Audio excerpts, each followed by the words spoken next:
Yo, we live on location, New York City, NBA Draft 2022. We got the blackest one, and we got a very special guest this time. Listen, we ain't never had a Australian player on the pod with us. This is the first time. Yes, sir. It's well worth it, too. We got a special young man, Mr. Dyson Daniels, in the building. We appreciate it. Thanks for having me. I appreciate it. Glad to be here. First of all, appreciate it, coming on the show. Bendigo, Australia. You our first Australian. We big now, so we should be seeing this everywhere. Yeah.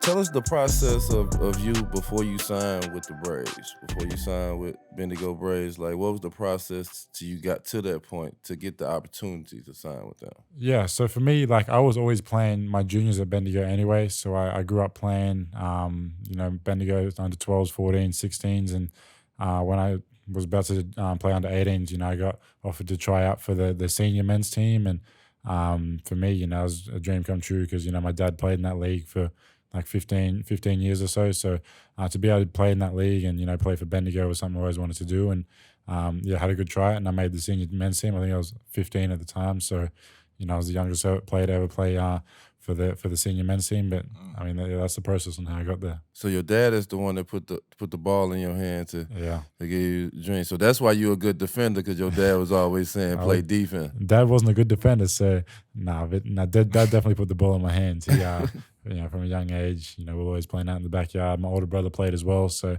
it's just being in the family. That's how you start getting be a good defender. You youngest and you getting ran up. Exactly. Big bro, Pops, they putting buckets on you. That's right. I had to learn the hard way. Well, when's the last time your dad beat you one-on-one? Last time my dad beat me. How old was you?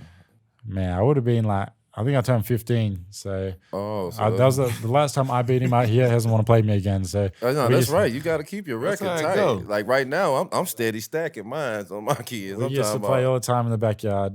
Me and my brothers and Dad. And once he started getting beat, he doesn't come out there anymore. So. His knees don't work anymore, but he had a good run. So I can't go with all old head knees every time. He used to dog you. He used to dog you out. No, never used to dog me. Never. Like how was it when you finally beat him? How did you feel? I was just talking shit. I was talking shit all day. You the man of the house now, man. He kept asking for another game. Nah, I'm good right now. Yeah, exactly. But, oh, that's messed up. Like your situation is different than most, because you have to go from another country to another country. Like, tell us the process of when you found out you decided to come over to the United States and you about to leave your family behind and it's you at such a young age. Like, what was that like for you?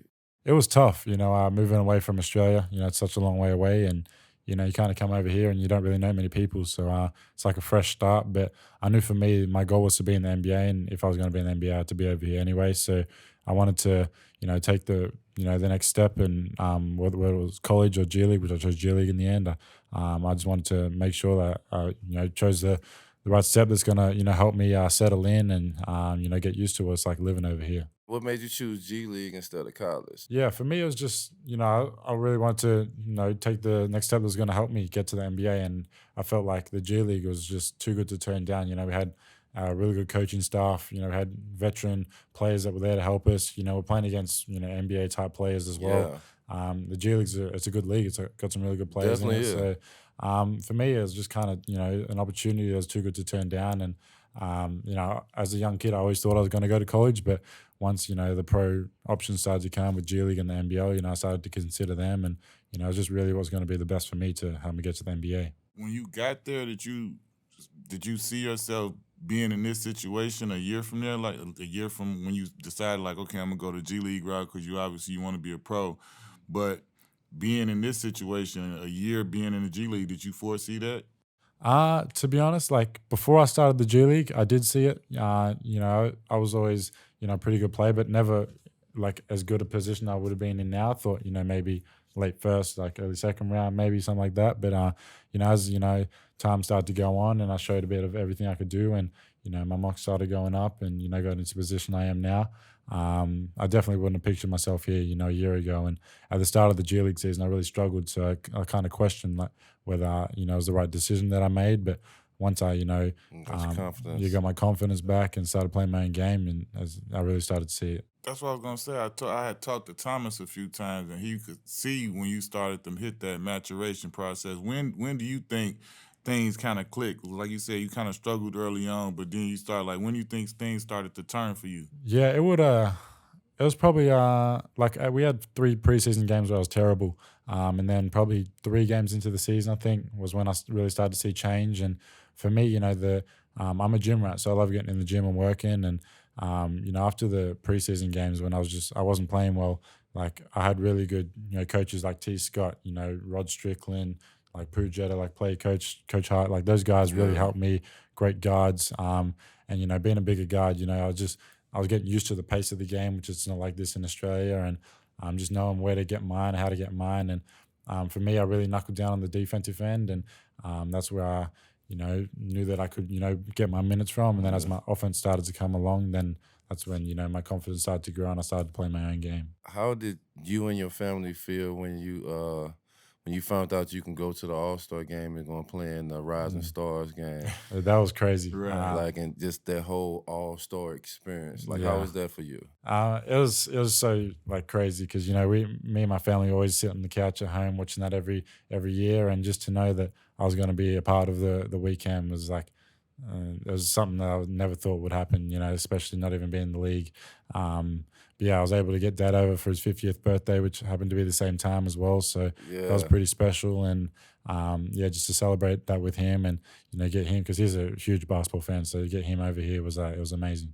How was it when the process? You coming into town and you seeing how many people was in town at the same time, and the hotel, you 5-star, they got the hotel set up, they got the whole tickets, everything. You walk in there, you see your jersey with your name on it. Yeah, you see the crowd. Tell us that whole It was crazy because coming from Australia, you never really get to see big names or anything like that. And I walk in the hotel, everyone's there. Giannis's got his kids there, Jokic walking in. It was crazy for real. And stepping out on the floor with that big crowd, that big atmosphere was just something I've never experienced before. And I won't forget it. It's an experience of a lifetime. Did you get to see any of the legends? I was there for I wasn't I didn't get to meet them, but I was in the stands watching the All-Star game when they all came out. So that was really special as well. I can tell in your eyes, you got a taste of it. Look at that twinkle. I did. I see you got a little twinkle in your eyes now. How was the workout process leading up into the draft process? Because we know it could be a beast. Did you have a lot of teams you worked out for? I did 7, so it wasn't too many. But it was tough because I did 7. I had 2 weeks on the road straight. So just so much physio stuff. I probably did 6 MRIs because they want to check every part of your body. Dinners with everyone. Training. It's just so full on flying everywhere. What's the craziest thing or something that you totally did, caught you off guard? What we doing here? Or was it anything? Man, it was probably San Antonio when I wasn't expecting. That was the first one. I just rocked up to dinner thinking there was going to be a few people there. There was 20 people there. Just me. I was what's going on? What's up, guys? That's all for me. Yeah. So it was kind of crazy. Who are some of the guys you looked up to coming up to get you to this point that you looked up to and you watched as you got along to get to this point?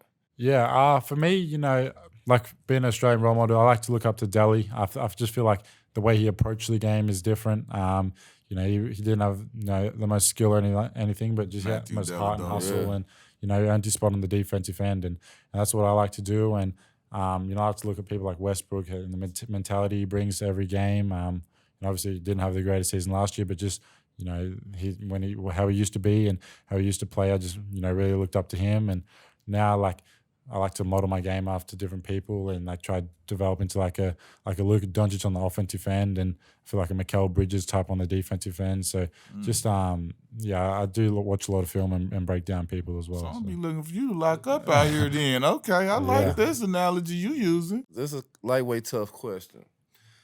what would you do if you're in the league and you know everything is not going your way? You're not getting the minutes. You're Yeah. not getting that. How can you keep your confidence Yeah, like I said, up enough to I'm a continue to gym work rat, and so do that?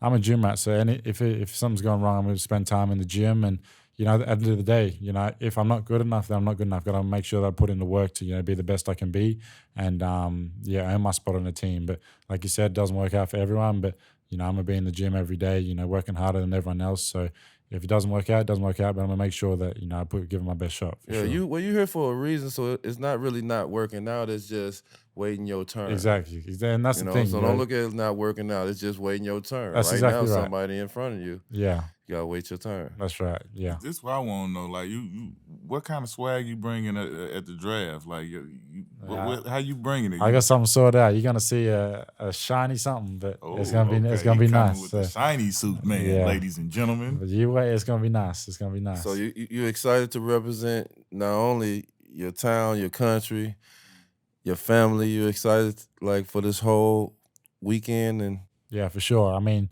even now, like building up to it, you get so many messages from people, and you got the whole country behind you, especially coming from Australia. So it really is a great experience, and I'm just soaking it all in, having fun with it. And I just can't wait till Thursday. Did you and your family used to watch the draft? Every time, every year. What are some of the draft moments you remember?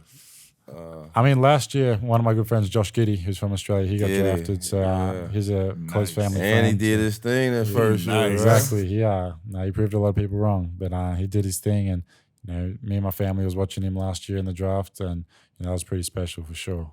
We definitely appreciate you, man, coming through and rocking with us, man. Nah, for sure. Good luck with everything. And, after you make them all-star teams and all that stuff, just come back and holler at us, Knuckleheads. Nah, I appreciate you having me. Thank you.